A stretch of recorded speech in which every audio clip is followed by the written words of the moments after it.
Session. Okay.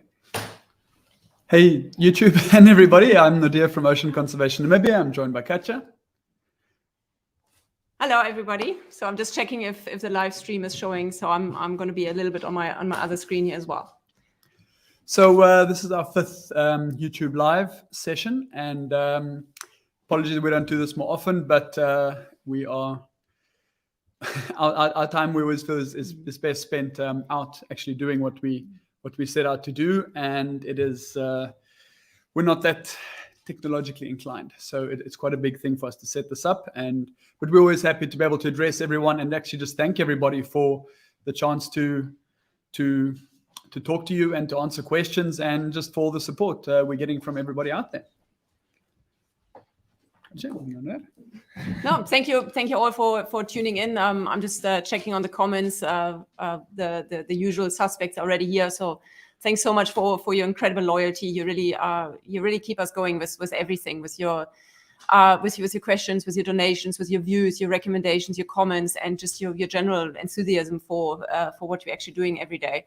This is really even after doing this for so many years now, it's still incredibly uplifting how many people from all over the world actually care about this. We're sitting in Namibia. It's a big country with very few people, and sometimes it's very difficult to see, to get some positive feedback, and then we actually seeing into the world, and we see just how many people out there and care, and that is absolutely fantastic. Okay, as you can see in the background, that's Tony. The whole team, by the way, is here. Everybody will say hello in the course of this session.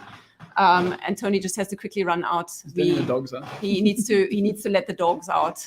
As of last weekend, we adopted a fifth dog, so it's an absolute circus in here. So it's now you will probably meet all of them tonight as well. It's 7 cats and 5 dogs, and they're all very noisy, but all very, very, very loved, just like all our animals. So welcome to the Dreyer Zoo. This is how we live. Yeah. So I'm just going to bring you up to speed a little bit on what's sort of been happening this year so far, and since the last time we chatted. The year always starts off very slow with rescues. Firstly, the main thing is we don't really get into the rescues up until about mid to end January. All the new pups are born in late October, early November, and through, more mid-November to December. And we don't like to disturb the colonies when the pups are too small. For the first main reason is that they can't actually swim for their first few weeks. So there's always the fear when the seals run into the water that they chase the little ones into the water. We risk them drowning and also being trampled. And it's the first initial bonding time between mother and pup. So we just try not to disturb them. It's very heartbreaking. Sometimes we do see bad entanglements, but we need to weigh out the odds or weigh out the risk versus reward, saving one animal but potentially killing 10. So we decide to rather lay off, unless we do some opportunistic rescues. If we find one animal that's really isolated on the side that we can really get to in a nice slow stalk, we do that. We use the hook sometimes, but generally it's the time we leave the pups alone. So once the pups start taking to the water, they do start getting a little bit more inquisitive and more playful. And as this progresses, that's when we start finding more and more entanglements. So they're only now, traditionally our entanglement time really picks up from about April now, which we've just seen literally in the last week. We've had, what's our stats this week? I think 4, 3, and 2. Whereas up until now, we've had a lot of days with not a single rescue, which is a good thing. And people unfortunately always think, great, we're doing our job so well that there's no more entanglements. But it is just due to the time of the year. You see the most common demographic of entangled seals we deal with are pups. And the pups from last year are now bigger. And the new pups have just not gotten to that point yet where they are getting entangled. So this is what we expect. It's all on track for a very similar sort of rescue year for us. Other than that, you will see in a lot of the videos, there are a lot of young dead seals on the beach at the moment as well. These are mostly pups. We did have a little bit of a die-off event again recently due to currents, weather, probably climate change thrown in there as well. We've had a lot of big plankton blooms. And plankton blooms, the algae blooms lead to, normally it's a natural thing. It's a good thing. But the algae blooms If they don't get dispersed properly, this algae consumes all the oxygen in the water becomes deoxygenated, and this often causes fish and things to swim out on the beach looking for oxygenated water. But this algae can become toxic, and it is a suspicion that the fish have been eating this toxic algae, the seals have been eating the toxic fish. This concentrates in the mother's milk, which is then causing the pups to die. We've seen this many times before. It's never been tested before. So the Namibian Dolphin Project actually has a big study going on at the moment, testing for something called domoic acid, maybe being a culprit behind this, the die-off of the seals. The seals in general are doing very well again. It was a intense but rapid die-off. I would say probably in the region of about 1,000 seal pups at Pelican Point, but generally the population is doing really well again, looking strong in all the colonies up and down the coast. And yeah, other than that, we've just been still spending most days on the beach and getting ourselves fit and strong and ready for good upcoming season. Anything you want to add? No, that's perfect. So over the last few days, the last 2 weeks, we've been starting to collect a couple of questions. We can already see there's some great questions coming in here in the chat as well. So I suggest that we just go through all the questions that we felt they're coming up a lot. Number one is, will this live chat actually be available? So this live chat, as soon as it's done, you can find it on YouTube. It's on the channel. We've actually got a whole playlist with our live Q&A. This is the 5th one we are doing. So you can always go back and watch it again. And I apologize that there are a lot of questions that come up every single time. But luckily for us, our audience is getting bigger and bigger, and there are a lot of people here that are here for the very first time. And thank you very much for tuning in. So this is great, and we're going to try and answer as many questions. So it will be a little bit random now, but we worked out what we should answer. A couple of questions about the rescues, a couple of questions about the team, a couple of questions about Namibia and the seals. So we're going to hop around a little bit. And if you've got any more questions, just please put them in the chat. The whole team is here and everybody is working on the computer, so everything should be answered.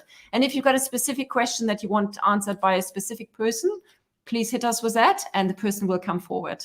So everybody promised they will talk. So this is your chance, which is great. So we're very excited about that. Okay, then let's start with that, Nadir. Before we get started on that, I see there have been 1 or 2 super chat donations already. Thank you so much, guys. This is really something we never really had access to before, something we never banked on, but it's amazing the super chat function, and we really appreciate and thank everybody that does contribute on them. Very appreciated. Yeah. Can I then quickly hop in there, since we are starting to talk about the finances? I'm in charge here of the finances, and I just want to give everybody a bit of an update what's actually going on. So we are not getting any money from the government. To be honest, we've also not asked them. Namibia has some very, very big issues, especially now with everything that's happening with the Ukraine crisis. The food prices here have gone up massively. So honestly, we cannot expect a third world country to step in to save seals when there are a lot of children that go hungry. So that's why we're always turning to you and asking people from all over the world to help us, and which luckily you're all doing. So thank you very much. We are 100% funded through private donations. We've got a Patreon account as well with regular donations. We've got merchandise. So if whatever you see below our channel, below the videos, whatever you buy, that money is also coming in to help us fund our rescues. So that is, and every time you watch a YouTube video and you click on an ad or you watch a really boring ad, thank you so much for doing that, because that also all helps us. So we've been operating as OCN for fully licensed and registered for about 1.5 years now. So that also means that the first financial report will be available soon. The accountants are busy with that, and then we can give you a proper breakdown of what we actually spending our money on. Luckily, we are very resourceful, so we're not running an expensive operation here. So we don't have fancy offices or exhibits, and we're making sure that whatever comes our way really is just spent on, obviously, salaries for everybody, and petrol and car repairs and medical aid, which is very important. And Tony will talk about that later, because he's the one who gets by far bitten the most or injured or just generally hurt. So yeah, just so that will be available soon. We've got a couple of different ways to donate to us, and we always post that below the video. And I just really want to say thank you so much, because of everything that you're doing, even though you're far away, and in the end you always have to trust us that we're doing with your money what we're promising. And we really just appreciate the trust you're giving us, and it's one of the reasons why we keep on posting everything we are doing every single day, so you know that it's all being put to good use. Okay, there's Tony crawling out again in the background. He's now kicking out the dogs. They're making too much noise, so I'm really sorry about that. It will get better just now. So yeah, so that was just a little update on the finances. Sorry, it's a zoo.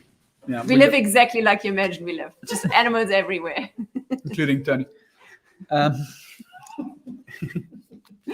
Okay, so first question we get quite often is what are OCN's future plans right now? So our future plans are normally set in motion in about November, when we know we've got a few months and not so many rescues coming up. Now our future plans are basically to focus on seal rescues for the next 6 or 7 months. We've got till November again, and our future plans pretty much just center. I don't know, Tony, we can full on see you. You can just get out. Our future plans center completely around catching seals for the next few months. We are also embarking on a fight as an organization to stop marine phosphate mining in Namibia. It's definitely a part of our plans. It is our more office-based plans, but there's a huge risk at the moment. We will elaborate more on that later.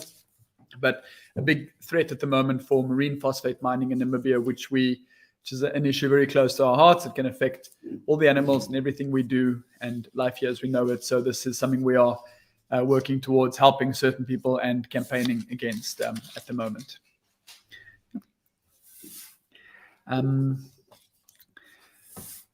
Sorry. Okay, so I'm going to ask Tony to answer the next question. It is basically, have you considered a camouflage screen? It's something we've tried before, but I would let Tony elaborate a little bit more for you.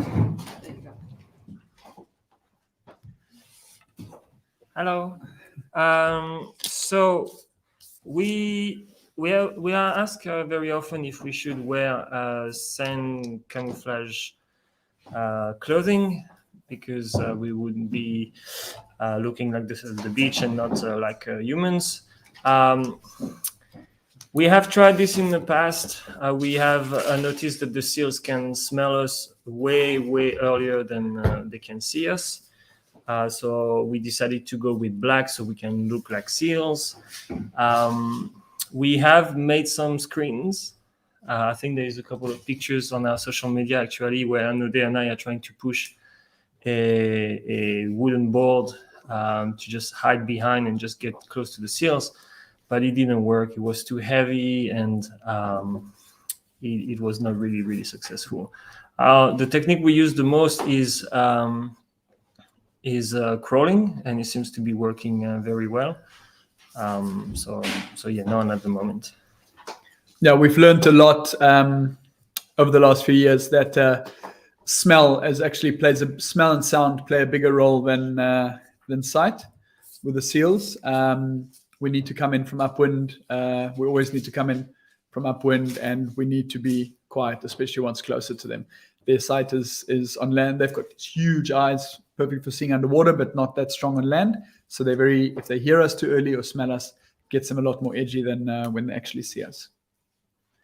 We have another question here. Do we use drones? So yes, we do use drones to do surveys. Sometimes we use drones to analyze the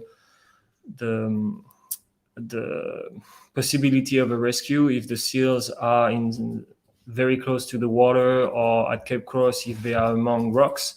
We might send the drone up, but we do not use drones on a daily basis to look for entanglements. The problem is that it is really hard to see entanglements, and the best tool for us is to use the binoculars and the spotting scopes we're using. But also, if we do spot an entanglement from the drone, we still need to see the target with our own eyes before approaching the group, because we need to know where to run and what is the best strategy to employ. So yes, we do use drones, but not for the rescues themselves. Thanks, Tony. You can do one more. You can do one more. One more. Do seals recognize you or even ask for help? So we do believe that the seals recognize the sound of the car. We have been using different cars in the past. Nude knows with the kayak cars he has, or with his own personal car, that the seals react sometimes.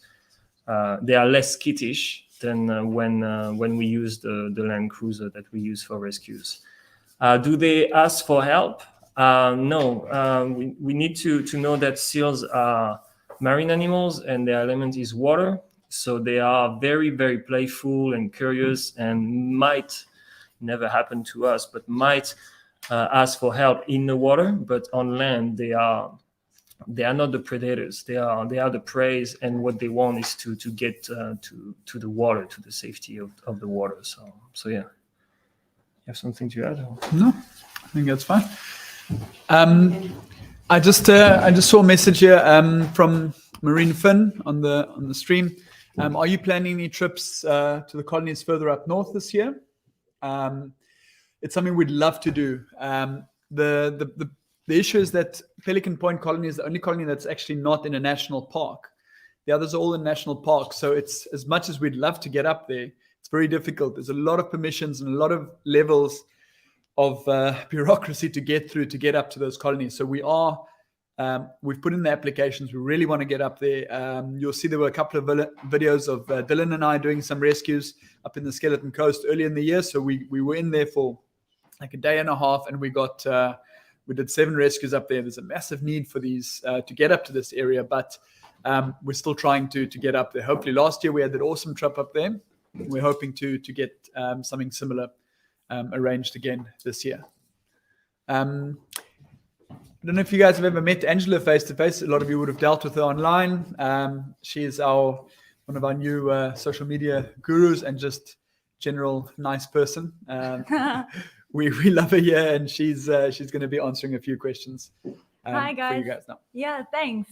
Just to introduce myself, as Nadia said, my name is Angela. Yeah, I'm involved with the social media side of things. I coincidentally actually met Katia last year at a running year-end function for our local running club, and we sat next to each other. And we just started chatting, and she's like, "Oh, what do you do?" And I said, "I do social media." And we sort of found out we got a few things in common, and we started chatting, and I really loved what they do, and they asked me to get involved. And since February, I've actually been part of the OCN squad. She's stuck. I'm stuck. Yeah, no, I can't leave even if I want to, but I don't want to. So no, it's really been great. And it's great to be part of an organization that's actually really making a difference worldwide. From this little town here in Namibia, it's a real privilege to be part of it. So yeah, I'm the one answering some of your questions along with Kat and Katia online, and yeah, I'll probably see you guys around hopefully in the next few years. Yeah. But I actually also want to answer a few questions. How do we all know each other? So I mentioned my part, and then why are there so many car tracks at Pelican Point? So Pelican Point is actually quite an attractive tourist site. There's a lot of kayaking groups going there to actually watch the seal colonies. And you do get on occasion people going there just to spend the day at the beach, but it's not very popular. It's not a very popular beach location. And it's also quite difficult to have access to Pelican Point because you need a 4-wheel drive vehicle. So you can't just go there with any type of car. So you won't see many people there. But yeah, the car treks are definitely for the major tourist attraction. And then we have the Leatherman tools that you use. Are they specifically designed for OCN? They are not. Leatherman has actually been so generous to sponsor us the tools that we use, and you can literally buy them in any Leatherman store, I'm assuming. Yeah. And we use awesome. the Raptor tools. A friend of mine gave me one, a friend from America gave me one before we started catching seals. I used it, and this thing just worked out really well. People started seeing the videos with us using this, how well it worked. Leatherman got tagged a few times, and they made contact, and we've had an awesome relationship with Leatherman ever since. They're really cool. They look after us really well. Awesome. And then one fun question is, do we all do CrossFit? No, we don't. But we are trying to get everyone involved. I think so far it's just Tony and Nadia and myself and Katya. Am I right? Yeah. And all the kids also actually involved there. So maybe you guys can start a petition and just force the other guys to take part. Anyway, guys, nice to meet you. I'll maybe pop in just now. Okay. Thanks, Angela. So now, a very, very common question we get as well: seals or sea lions? Are we dealing with seals or sea lions? So technically, we call them, or they are named Cape Fur seals. So technically, their name says seals, but taxonomically, or the way they look, they're actually a lot closer to sea lions. They should actually be called fur seals as a different subcategory. There are about 5 or 6 different groups of fur seals: the subantarctic fur seal, the Arctic fur seal, the Australian fur seal, the Cape fur seal. But seals, we are naming them wrong, actually. We should be naming them fur seals. Seals are the ones you get up, like the elephant seal, the harbour seals, grey seals, much rounder face, and no visible ears. Sea lions do have visible ears. That's why people say, oh, but those are actually sea lions. Technically not, but taxonomically, yes, they are actually a lot closer to sea lions than to seals. So I'm going to bring on Silent Bob here, Denzel, to talk to us a little bit about sharks. You guys saw some, you might have seen the video. Actually, has the video actually been released? No. The shark? No, we had an incident with some sharks a little while ago. It was in our newsletter. If you haven't if you don't receive our newsletter, you are really missing out. Please, through our website, sign up for our newsletter. But there will be a video coming soon where we deal with sharks. And Denzel is going to talk to us a little bit more about the sharks. Hi, guys. Yes, so one morning on our way out to Pelican Point, which should have been a normal seal rescue morning, we noticed that there was a bit of bird activity, more than usual bird activity on the water. And we went and had a look, and we actually noticed that what Nadia just explained earlier about the algae bloom. And as he said, this uses up a lot of the oxygen in the water. So there was a lot of fish and some of the sharks washed out as well. So Nadia thought it would be it's worth a try rather than leaving the sharks. So we picked up whatever we could find, wrapped them up in some towels, wet them a bit, and we drove them out to close to Pelican Point where we do our rescues. And I think it was a total of 14 sharks. On the last one is where Tony got hurt again, but he's doing okay now. What happened to Tony? He got what was it? A stingray. Yeah. Tony got zapped by a stingray in his hand. But he's fine. The staff at the hospital know him by name now. So he was fixed up and ready to go later that same day. Yes. Another question we've gotten about, or we get a lot lately, is how's the plastic recycling doing? It is taking up a lot of our time. We've been trying to make progress in it, but we're not finding a lot of information about this on the internet. And it seemed much easier. But once we started with it, it was actually quite difficult. So we've decided to put it on hold for a bit now until we can get proper information, or hopefully maybe visit a bigger recycling plant where all the basics would be explained in a much simpler way, or simplified to us. We are actually just guys trying to catch seals. The whole technical engineering part is very difficult for us. Thanks, Denzel. Yeah, the plastics basically, it's a lot bigger than we thought it was going to be. It's a lot more technical to get rid of. The amount of plastic that we need to actually make some change is going to need a lot more input from our side. So we're not giving up on it. We just right now, like I said, we're going into seal season now. So we're just shelving it for now and seeing how we can attack this on a bigger level at a later stage. Right now, our focus is going to be back on seals. So, okay. Wally's going to join us. Apologies. He looks a bit like a Peaky Blinder right now, but he's going to another. He's got another event later. You smell wonderful. I don't think it's me. All right. Hi, everyone. Thanks, everyone. Great to be here. We've got just a few questions in regards to treating the wounds with antiseptic. And there's also another one. It's very, very popular questions. That's why we've actually got a Q&A page on our website. So there's a few of these questions that we cover quite well in there. How do we feel about the risk of the seals that run into the water because of sharks waiting? Of course, there are no sharks waiting. So I'd encourage everyone to go and check out that page on our site. Is there anything else? Okay. Okay, yeah. So why don't I cover it? So why don't we give antibiotics to the injured seals? There's a couple of good reasons. One, the main one is it would be quite ineffective, as the first thing they do is run straight into the water. So using an ointment or a cream would come off quite quickly. And of course, there's always the danger of introducing strong antibiotics into a wild colony. It should be managed and done professionally and quite carefully. And then, of course, you see a lot on videos where people using these like aerosol antibacterial sprays, and the danger of that is actually trapping some of the infection or the pus or corruption into the wound, and it can actually make it much worse for the seal. So luckily the water does wonders. We see animals recover really, really quickly, and they recover really quickly on their own anyway.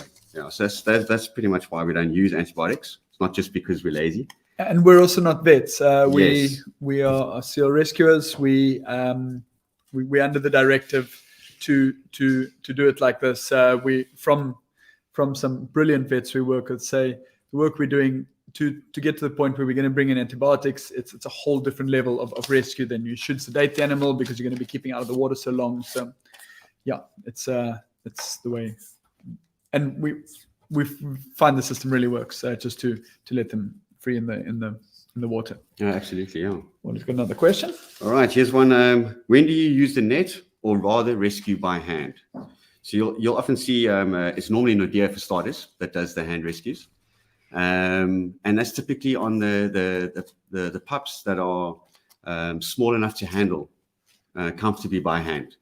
It's how Nordea started his rescues. I mean, he didn't have the nets first, so he's quite accustomed to it. And also, when we use the smaller, we call them the baby nets.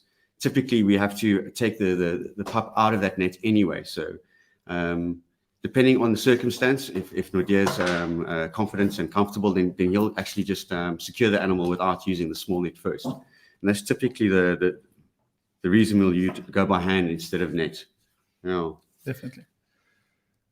Yeah. How heavy is the net? I think they're about 11 kilograms when Dry. Firstly dry, and when basically with every 10 meters you cover on the beach with the net extended, that exponentially gets heavier and heavier. So after 100 meters of carrying that 11 kilograms, it's 100 kilogram net of your shoulder. That's at least how we sound by the time we reach the animals. It's definitely certainly how it feels. Yeah, you'll notice that I don't run with the big net often. I'm quite smart and come up with very good excuses typically. What is the scout at the back? He makes sure that there's no seals coming from behind to attack us. So he Wally needs to save his energy. He's our wrestler. He's the one who needs to restrain the animal. So Wally needs to come in fresh. We do the grunt work, and then Wally's the one who comes in fresh to tackle them down to the ground. Which is my excuse, and I'm sticking to it. Yeah. All right, great. Thanks, Wally.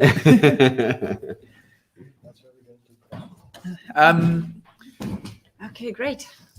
Yeah, something that we get asked all the time regarding our upcoming documentary, Cutting the Line. You guys have seen the trailers. It looks really, really cool. We spent a lot of time with the team. If you haven't seen the trailers, go and find them on our social media pages. So it's a big upcoming documentary. There are hundreds and hundreds, if not thousands, of hours of work to go through for the editors. Luckily, we're not doing the editing. Our editing skills are rather limited, but there's a full production team working on this, and the idea is to release it in time for the film festivals. The idea is that I'm not sure. I think it's going to the Sundance Film Festival, which is quite a big thing. So the planned release is for before August, just before August, as far as we know, going into the northern summer. Yeah. I don't know. Sorry.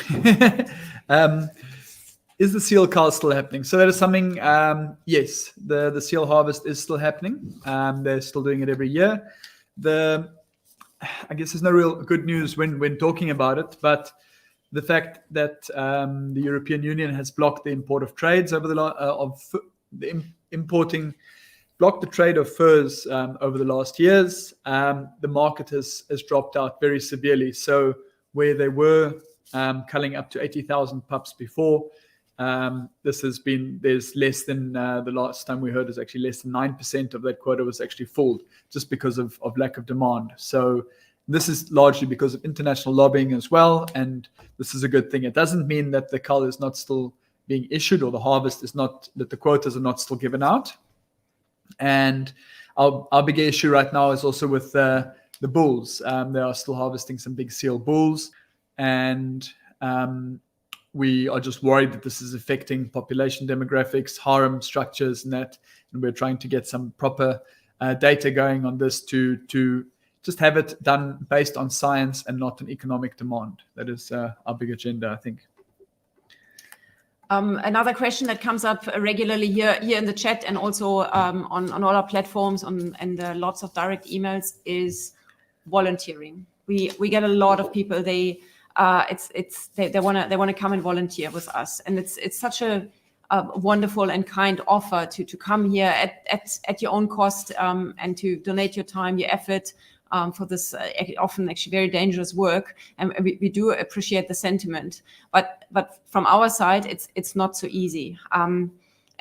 We are a small team, and when volunteers want to come, they want to come to do the seal rescues. Everybody pictures themselves, chasing down the seal with a net and cutting it free and seeing the animal run towards the sunrise or the sunset, which is obviously a very powerful and wonderful moment. But that's really a very, very small part of what we're doing here. The work is very dangerous, and the team has worked together for a very long time. They can rely on each other. They know blindly what the other person is capable of and how the other person will react. So, by letting in random people, we have no idea what's coming. We're sitting in Namibia. We can't do a proper, casting or check who's actually coming, and we also can't really check the motives.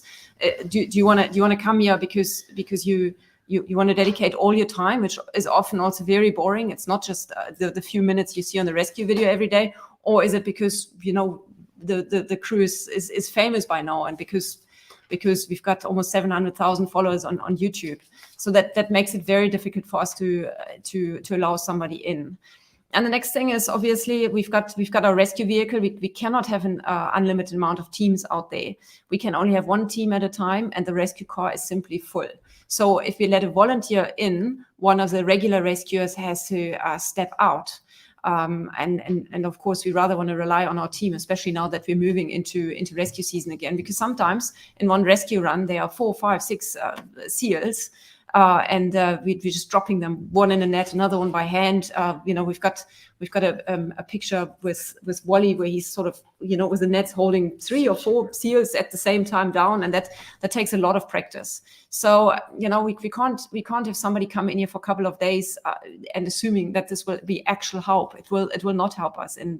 It's the other way around. We then have to excuse that word, but we have to babysit, and we have to make sure that somebody doesn't get injured, because it looks, of course, very easy on the videos. But just keep in mind, there's a lot of training that went into this, and a lot of injuries as well.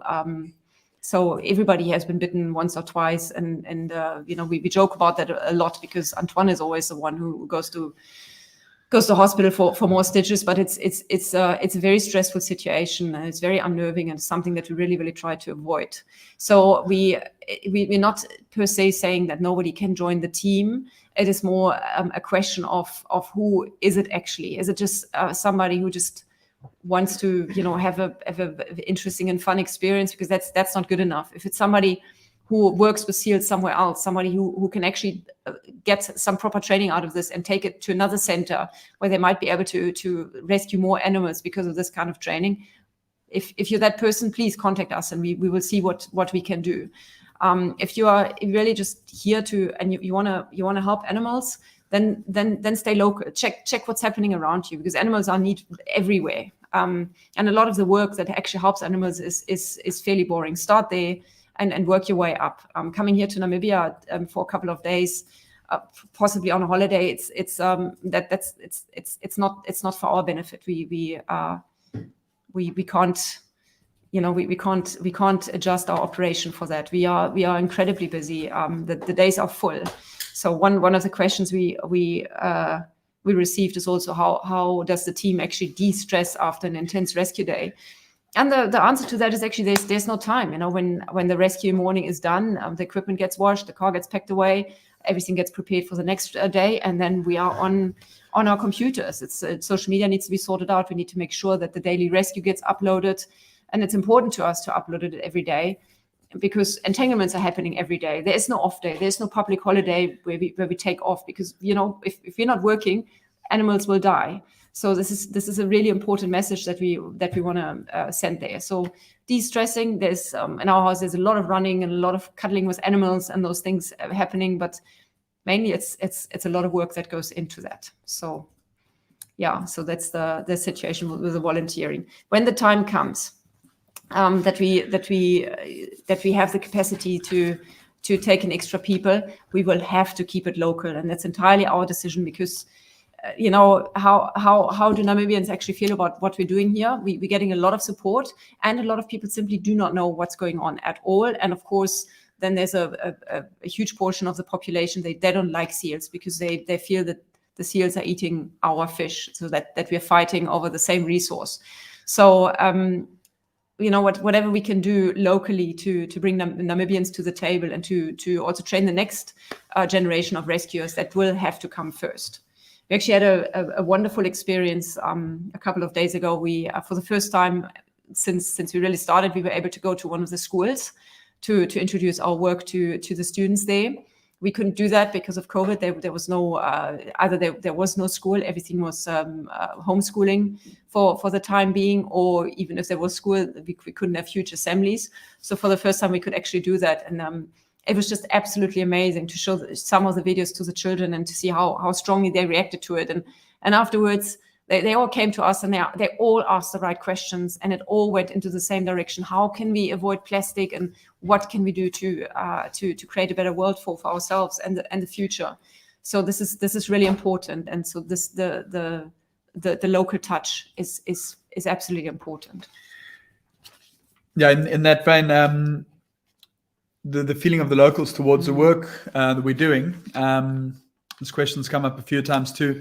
You'll see you've got more and more of our videos coming up lately of us doing rescues in the harbour. Actually, all of those incidents, those seals are reported to us. We're not doing our own patrols in the harbour. People actually looking out, and the more we're getting phoned by local people about the seals, tells us that more people are aware of the work we're doing, firstly, and actually caring. And these are actually fishermen calling to tell us about these entangled seals, which is we take as a really, really good sign that people are seeing now actually what the effects of the consequences of their actions are, and knowing that we're the ones to call, and actually most importantly wanting to do something about it. We always worry that people just sort of laugh and scoff at an entangled seal swimming past, but it shows us that people do actually care. So we take it as quite a victory that that people are now contacting us to let us know about entangled seals.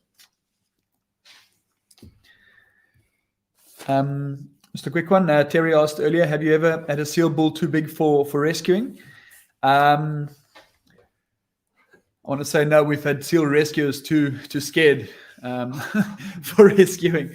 No, we've actually we've had I want to say there's maybe been, yes, so early days Denzel and I had one that we just were petrified of. We tried to catch him in the net and he just plowed right through. We could not get him in the net.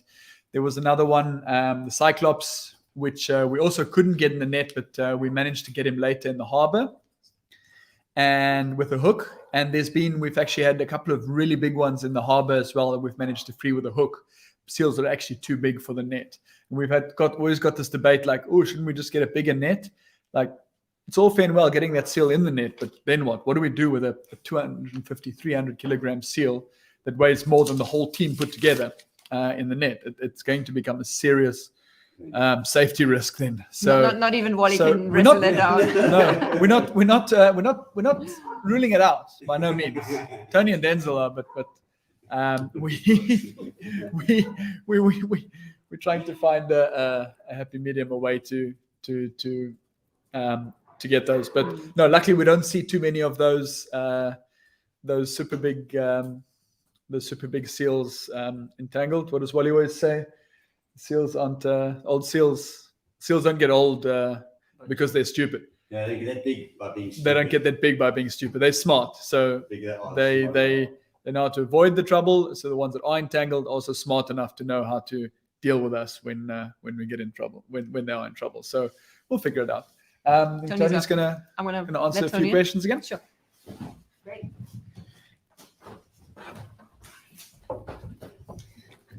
Hello.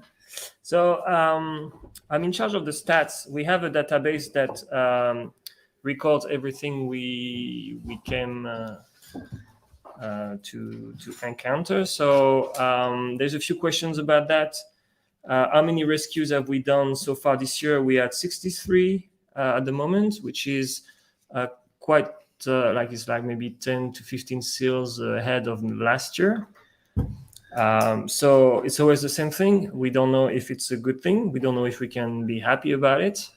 Maybe there are more entanglements, which is not a good thing, or maybe we're just better at looking for them and finding them. So we're not sure. Are there any new trends? No, actually, here. These are the 63 entanglements for the year so far, and we find the usual suspects: fishing line, hooks, gasket, packing straps. Most of the entanglements we find are actually related to fishing, either by fishing gear itself, or one of the top three is packaging strap, and it's used for bait fish boxes and also to pack the frozen fish on board the factory vessels.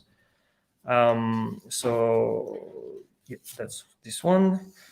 And are there any season or different kinds of entanglement? There are none, but since the beginning of the year until like maybe 2 weeks ago, we didn't see a lot of snook lines, and it started strong. We saw a lot of bad entanglements. Last week we actually found Wally found a pup with a very badly cut flipper from a snook line. So yeah, basically everything is the same than the previous years. Unfortunately, nothing seems to be reducing.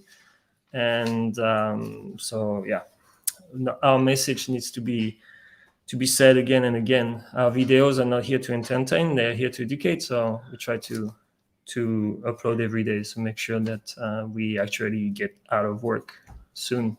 That would be great.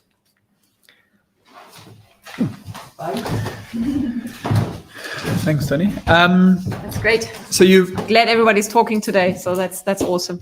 Kat is also here. She promised she will talk next time. got a question. Do we have any results from the sampling study? You remember at one stage in particular, there were a lot of videos where we were taking fur samples from the seals. This is a study being done by Matilda, a PhD student in France. I actually got messaged by her yesterday. She is not. She's been building up her database till now. For an effective study, they are using different samples from different seals from different colonies all over the place, and it was really interesting. I just want to share with you. The big thing is looking for stress hormones, but they're also looking for things like trace elements for like lead, mercury, arsenic, cadmium, and cortisol, other things within these within the fur. So I didn't know that all these things could actually be tested in the fur, in the seal's fur, but they can. So it'll be a good indicator on the general seal health. But to answer, no, they're only really getting started with that study now. They've been building up their database till now, and should they need more samples, we will always be happy to give them. Okay, I see a couple of comments here popping up on the sides. By very popular request, Kat will just quickly peek in. Hello, there she is. And also for everybody, just please keep in mind, even though our names are very similar, we're actually two. We're not the same. The amount of work would be way too much for both of us. So and Kat promised next time she will also answer some questions.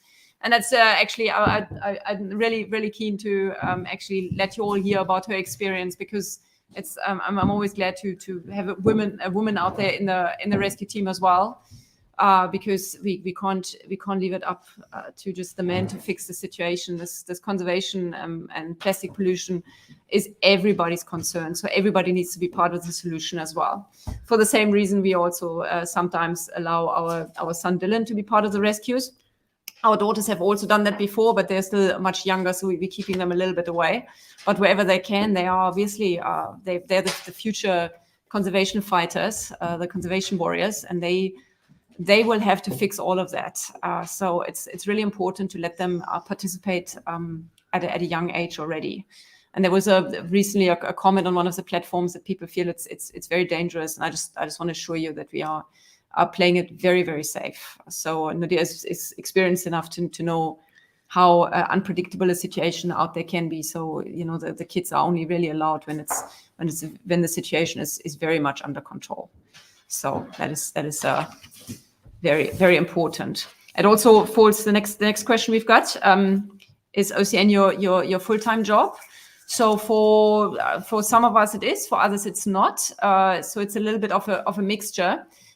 For Nadia and me, even though we're spending pretty much all our time on OCN, we're actually coming from the tourism side, and that has not bothered us much for the past 2 years because of Corona. There wasn't much happening, so now that's picking up a little bit. So we're always trying to figure out how we can organize that. Denzel is also coming from that side. He's one of our guides. That's where we know him, and that's also why he has so much experience with the seals from those days. So we are figuring it a little bit out as we go along, because we are responsible for a lot of staff on that side as well. And of course, when we started OCN, we had no idea where this is going. So now that is a weird question. Is that a question? It is. Okay, somebody asked if Tony and I are sisters. Maybe there was No, they did say you So- were Tony and if you were siblings. So Siblings, not sisters. okay, the question was if we are siblings. That makes a little bit more sense, but it's still not. No, we're not related. We are both European, but he's French. I'm German. No, but Tony does live with us, and the kids consider him the French uncle. So that's it. So I guess he's like a brother to me. Yeah, absolutely, or son. Depends on what's going on. So yeah. Laureen asked, do we ever cut our feet from running barefoot? Answer is yes, we do. The risk is much bigger at Cape Cross because it's a lot rockier there. So we do wear shoes. Pelican Point, it's mostly sandy, but there are always a few shells and bones in the sand, and we do get cut on the feet. But we have learned over time that we are much more effective, much faster in the sand running barefoot. So we try to run barefoot as much as we can. You'll only find in the middle of winter that we do wear shoes sometimes, but for as much as we can, we just sort of, again, risk versus reward. We run in barefoot, but there's always the risk of having our feet cut. And sometimes you'll see us limp a bit, or when we are wearing one shoe or shoes, it could be because we do have a bad cut on our feet and we just don't want to get infected. Because as you can imagine, with all the seal poo and stuff around, it's not the cleanest environment to have a fresh cut in. That's just in the same line. When you run towards the seals, is there not a risk of them hurting themselves during the stampede? Again, I always say we need to give seals more credit. You look at these photos, the videos of these guys in Antarctica and that jumping down these, on the islands, jumping down these cliffs. That's why they've got very padded chests. They can handle great impact. Not that this is an excuse, but they are very tough animals. We've seen them fall, not from our side, again, seeing them on TV, but they are very tough. They're very strong. They can run. You see the big ones running over the small ones. They don't get hurt in that way. And also, most of the time, especially at Pelican Point, there's no rocks or anything. If they had to stop and sort of smother one, yes, that would be a risk. But seals are always on the move. They want to get into the water. So no, that is not it's not a concern that they're going to get stampeded. The only ones at risk would be the very small newborn pups. But again, that's why we do not do the rescues in that time of year. An interesting question. Sagero asked, is there proper facilities available for fishing boats in the harbour to dump their old gear? So yes, all the harbours in all the factories, there are skips to dump straps and lines and things. And a lot of it, unfortunately, a lot of them stand open. It's a very windy place. A lot of that stuff just blows out again. And yes, a lot of stuff does come into the ocean in the harbour, but I still believe that most of the entanglements we're dealing with, especially at Cape Cross and the other colonies, and largely at Pelican Point too, this rubbish is actually coming from the ocean. It's not coming from the harbour. It's coming from other beaches, maybe further south, from other countries. The stuff's always moving in the ocean, but most of the stuff is coming from out at sea, not actually from our harbour. So by getting, we need to tackle this from the root. We need to get the boats to be more responsible and stop the trash from falling overboard at sea. Obviously, bringing it home and then having proper disposal systems in place in the harbour, of course. But a lot of this stuff needs to be, just make sure it comes home first. Okay, Sheldon is asking a question. He's also asked us via email before if there will be more underwater footage of the seals. Now, that was a very special situation when we released the turtle. I hope you all saw the release video that we posted earlier today on YouTube. It was a wonderful day for all of us. It was a really special situation to see that animal swim off. So we were quite far out on the open ocean to make sure that she wouldn't just come straight back. And as we went back, we saw that there was a bit of a feeding frenzy happening. So there was obviously a lot of fish, and the seals were jumping, and Nudia, he was already in his wetsuit, he was already out there. So he quickly jumped into the water, and he got us some awesome shots of the seals underwater. But it's as much fun as it is, it's unfortunately not something that we can usually do. The rescues happen on land. So it's not really, and also the visibility here is often very, very poor. If there's any time, definitely. Nudia loves doing that. It was a lot of fun, and so the answer to that question is hopefully yes. We don't have plans to do that in the near future, but if it's happening, I promise we will share it.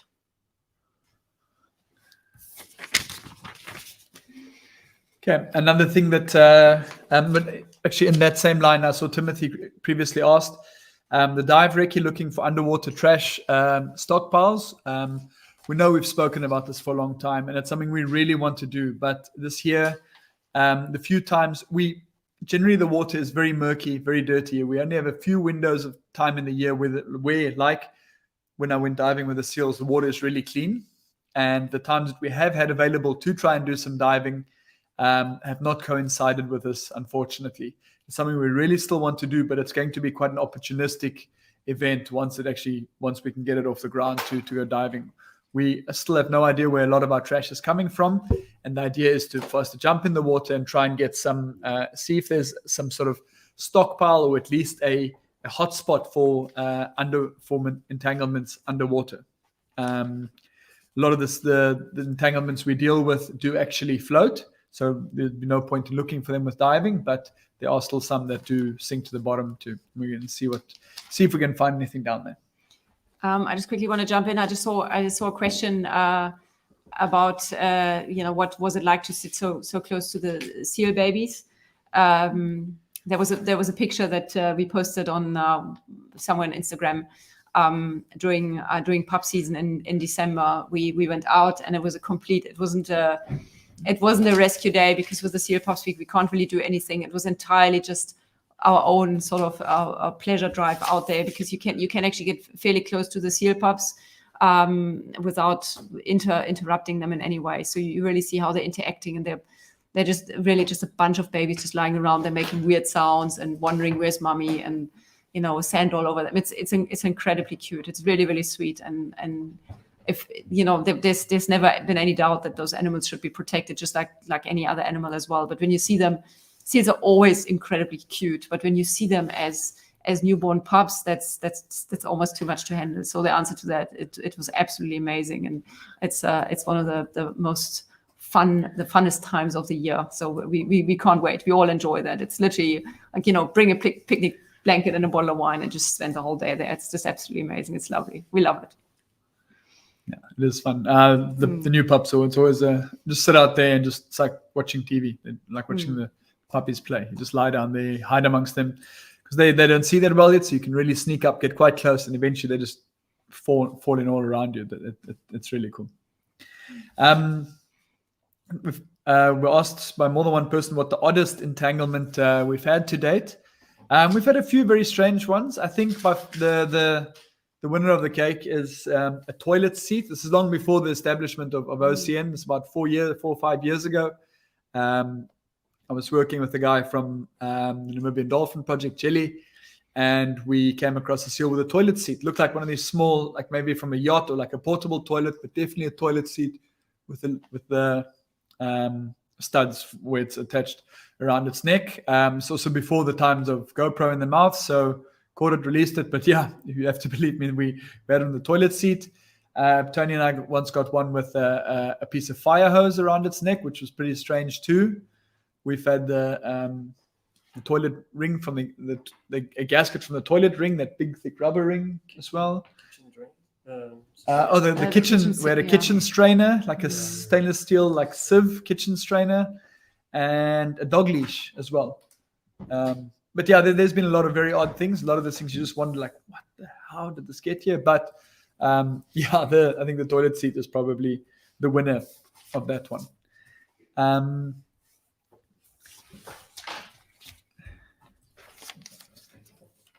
Are there brown hyenas in the area? So brown hyenas are definitely on the rise again. We've seen in the last couple of months, we've probably seen them about 10 times between here and the point on our drive out or out there, which is incredible. It took me 10 years of living here to see my first one, and now we're seeing a lot more of them. It's a really, really cool thing. It's really exciting each time.